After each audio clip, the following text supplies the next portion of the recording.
Morning, Steve Freed in Chicago with the morning grain comments. We have grain prices a little bit lower, led by wheat. Wheat market continues to make new lows on a concern about demand, especially in North Africa, and also too much supply around the world.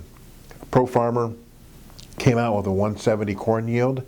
The government's 175. You're hearing a lot of people talk like the corn crop isn't quite there, and that the record ear weight the USDA using may not be quite justified, but in general, it's still a big crop. And we continue to see some concern that prices will leak lower into harvest until we know actually what the crop size is. Beans, they estimated the yield a little bit over 49, not as big as some people had thought, but still also a big crop.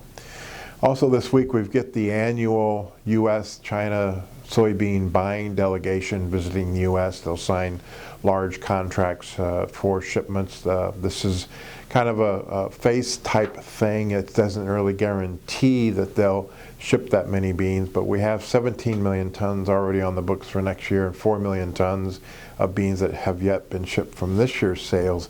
So you could expect some big contracts signed, and maybe the headlines will help the market a little bit. Over the weekend we had rains in eastern Iowa, Illinois, and Indiana, also across parts of the southern areas. Today we've got some scattered showers in the southern plains and along the Gulf Coast. We've got a hurricane that's kind of moving its way across the southern tip of Florida. It's expected to kind of pick up some momentum and then move across the northern part of Florida. So we'll be kind of watching for if that shifts a little bit to the west and impacts some of the crops. We also have another tropical depression possibly building off of the west coast of Africa. Some people think it could come into the Gulf next weekend. So we'll be watching this active tropical situation and see if it impacts, number one, crops, number two, the loading of this record demand that we have expected at the Gulf. Outside markets, we continue to see the dollar higher, crude lower, and most commodities lower after Yellen's comments that kind of confused the financial markets, which she said the data was there to raise interest rates, and one of the Fed governors came out afterwards saying he expects rates to go up in the September meeting. But on the other hand, she said they have tools in case the market moves into a recession to help offset that. So the market was rather confused by her comments on Friday. So grain's a little bit lower, big crop, big demand.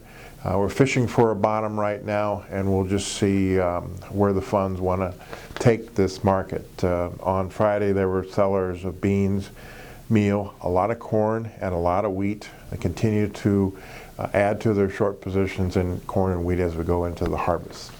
As always, these are my thoughts and not those of ADM or ADM Investor Services, and have a safe and profitable trading day.